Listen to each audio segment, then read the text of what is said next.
चलिए जानते हैं आज शाम की हिमाचल प्रदेश के सभी जिलों की सिलेक्टेड काम की बड़ी खबरों को। पर अभी तक आपने इस वीडियो को लाइक नहीं किया है तो लाइक कर दीजिए। बीजेपी के 65 चेहरे घोषित, 11 विधायकों के टिकट कटे, 2 मंत्रियों की सीटें बदली। हिमाचल में सत्तारूढ़ दल भाजपा ने विधानसभा चुनाव के लिए अपने प्रत्याशियों की पहली सूची जारी कर दी है। इसी सूची में 62 सीटों से चेहरे घोषित किए गए हैं, जबकि 6 सीटों पर फैसला रोक लिया गया है। कुल 62 सीटों में से 11 सीटिंग विधायकों का टिकट काट दिया गया है, जबकि 2 मंत्रियों की सीटें बदली गई है। एक कैबिनेट मंत्री के बेटे को टिकट देने के कारण उनका टिकट काटा है। शहरी विकास मंत्री सुरेश भारद्वाज को शिमला शहरी के बजाय कुसुमपट्टी से टिकट दिया गया है, जबकि वन मंत्री राकेश पठानिया को नूरपुर की जगह फतेहपुर से चुनाव में उतारा गया है। लेकिन भाजपा में परिवारवाद के खिलाफ अपने सख्त रुख में नरमी लेते हुए इस बार 3 परिवारों से टिकट दे दिए हैं। सरकारी कर्मचारियों को ओपीएस के अनोखे पत्र, डाक से आ रही चिट्ठी, भाजपा के विरोध में वोट की अपील। सरकारी कर्मचारियों को ओपीएस के नाम से एक अनोखा पत्र डाक के माध्यम से आ रहा है, जिसे देखकर हर कोई हैरान है। इस पत्र में भाजपा के विरोध में मताधिकार करने की अपील की गई है, जबकि पत्र भेजने वाले का पता ओक ओवर शिमला मुख्यमंत्री निवास का दिया गया है। मनाली से कुल्लू जा रही निजी बस सेऊबाग के पास हादसे का शिकार, बाल-बाल बचे यात्री। कुल्लू के सेऊबाग में सुबह सवेरे हादसा पेश आया है। यहां मनाली से कुल्लू जा रही एक निजी बस अनियंत्रित होकर पहाड़ी से जा टकराई। हादसे के समय बस यात्रियों से भरी हुई थी। इसमें से कुछ यात्रियों को हल्की चोटें आई हैं, बाकी सभी यात्री सुरक्षित हैं। हादसे के बाद यात्रियों की खिड़की से बाहर निकाला गया। नायब तहसीलदार की परीक्षा 30 अक्टूबर को। प्रदेश लोक सेवा आयोग की ओर से 30 अक्टूबर को नायब तहसीलदार के लिए लिखित परीक्षा होगी। आयोग ने उच्च शिक्षा विभाग को 30 अक्टूबर को राज्य के सरकारी और गैर सरकारी शिक्षण संस्थानों में कोई भी परीक्षा न करवाने का आग्रह किया है। इसमें कहा गया है कि नायब तहसीलदार की प्रारंभिक शिक्षा 30 अक्टूबर को करवाई जा रही है। इन परीक्षाओं में अभ्यर्थियों की संख्या ज़्यादा होने पर आयोग ने राज्य के सभी सरकारी व गैर सरकारी शिक्षण संस्थानों में परीक्षा केंद्र स्थापित करने का फैसला लिया है। भाजपा की 6 सीटों पर फंस गया पैंच, माथापेची के बाद नहीं किया ऐलान। हिमाचल प्रदेश विधानसभा चुनाव के लिए भाजपा ने टिकट बांट दिए हैं, लेकिन बगावत शुरू हो गई है। 6 सीटों पर पैंच फंस गया है। इनमें से शिमला जिले की रामपुर, हमीरपुर की बड़सर, कांगड़ा जिले की देहरा और ज्वालामुखी, ऊना से हरोली तक कुल्लू सदर की सीट शामिल है। प्रदेश कांग्रेस सचिव आदित्य विक्रम सिंह ने दिया इस्तीफा, यहां से टिकट न मिलने पर छोड़ी पार्टी। हिमाचल प्रदेश में कांग्रेस पार्टी के द्वारा विधानसभा चुनावों में उम्मीदवार की एक लिस्ट जारी कर दी गई है, तो वहीं पर अब लिस्ट में नाम न होने के चलते कांग्रेस के नेताओं ने भी अपनी प्रतिक्रिया देनी शुरू कर दी है।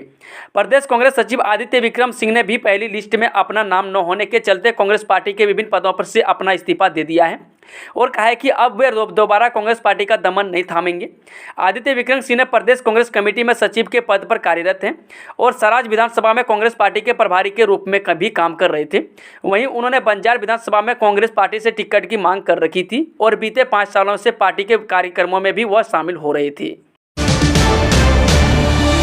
काला आम के 2 फार्मा उद्योग सील, दवाइयों में के सैंपल फेल होने पर बाजार से वापस मंगवाया सारा स्टॉक। जिला सिरमौर के औद्योगिक क्षेत्र काला आम में 2 फार्मा उद्योग के सैंपल फेल होने से विभाग ने दोनों ही उद्योगों के मार्केट में उपलब्ध स्टॉक को वापस मंगवा लिया है। यही नहीं, विभाग इस बात की भी छानबीन कर रहा है कि आखिरकार संबंधित उद्योगों में निर्मित की जा रही दवाइयां सब स्टैंडर्ड की तो नहीं है। जानकारी के मुताबिक बीते दिनों पीजीआई में बेहोश के इंजेक्शन से 5 लोगों की मौत के मामले में हड़कंप मच गया था। संबंधित इंजेक्शन काला आम में निर्मित किया जाता था। उसके पश्चात विभाग ने संबंधित उद्योग से सैंपल एकत्रित किए तथा सैंपल की रिपोर्ट आने पर काला आम क्षेत्र के 2 उद्योगों में निर्मित दवाइयों के सैंपल फेल हो गए हैं।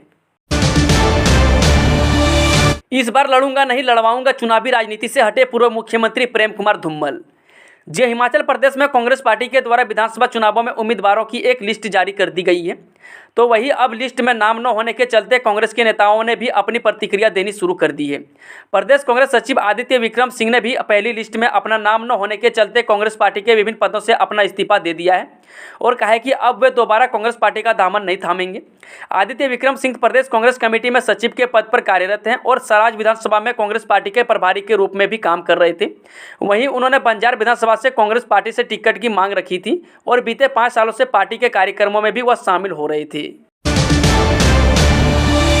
कांग्रेस ने 22 सीटों पर बढ़ाई धुकधुकी, 68 सीटों पर घोषणा के दावे हवा हवाई, केवल 46 टिकट आए सामने। जो करीब 72 घंटे से लगातार इंतजार के बाद भी कांग्रेस के 22 टिकटों पर सस्पेंस बरकरार है। दिल्ली में मंगलवार को हुई केंद्रीय चुनाव समिति ने कांग्रेस के 46 टिकट तो घोषित कर दिए, लेकिन 22 को लेकर बैठक बेनतीजा रही।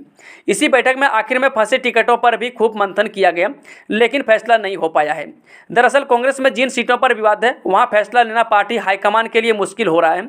विद्रोह की भनक को देखते हुए पार्टी आखिरकार घड़ी में इन सीटों पर बार बार विचार कर रही है। खासतौर पर युवाओं और महिलाओं को लेकर पेंच फंसा रहा है। युवा कांग्रेस के 3 बड़े पदाधिकारियों इस बार टिकट की दौड़ में थे, जिन्हें केंद्रीय चुनाव समिति ने अयोग्य करार देते हुए दौड़ से बाहर कर दिया है।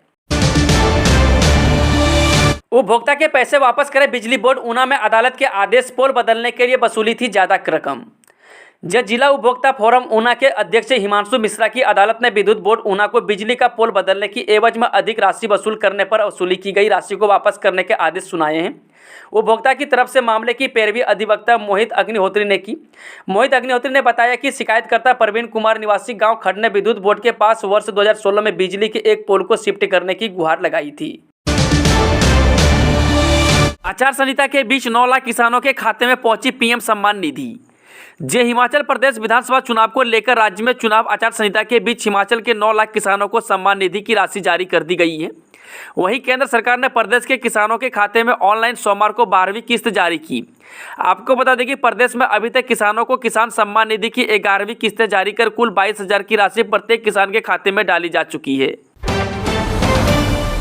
खतरे की घंटी। फेस्टिवल सीजन को कहीं फीका न कर दे कोरोना के 2 नए वेरिएंट XBB-1।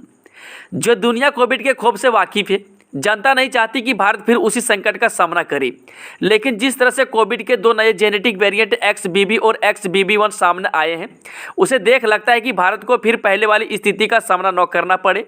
हालांकि अभी तक भारत में यह स्थिति नहीं है, लेकिन हमने एहतियात न बरती तो आने वाले समय में स्थिति खराब हो सकती है।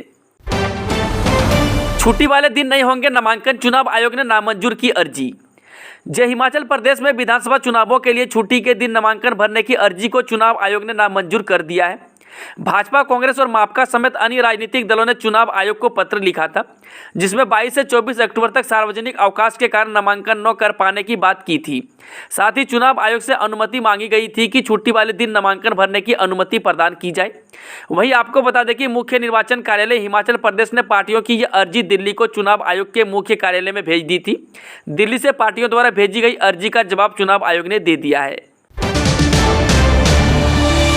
चलिए वहीं चलते हैं आज शाम की आखिरी खबर। पंजाब को मिली बायो एनर्जी प्लांट। मान ले केंद्रीय पेट्रोलियम मंत्री हरदीप पुरी के साथ सौंपी सौगात।